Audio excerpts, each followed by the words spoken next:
Hello guys, pupunta ako ngayon sa Doña Francisca para puntahan yung isang followers natin na napaka-solid niya. Lagi siyang nagko-comment dun sa mga post natin. Tsaka sineshare niya yung mga video na ina-upload ko sa Facebook. So pupuntahan natin siya para bigyan ng Motodan t-shirt. Okay, so samahan niyo ako guys. Hello guys, so nandito na yung isang followers natin na napaka-solid. Palagi siyang nagko-comment sa mga video natin, saka nag-share ng video natin. So ito yung pinangako natin sa kanya na ibibigay yung Motodan t-shirt.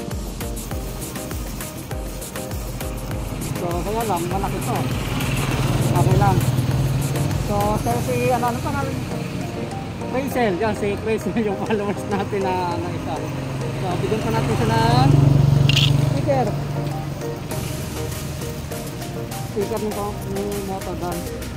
So salamat sa salamat sa pagpapalo sa pagpapakomment na okay na. Yung baso next time na lang no. Kasi hindi ako nakatanggal na ng extra. So yun na lang, apit ka na lang yun.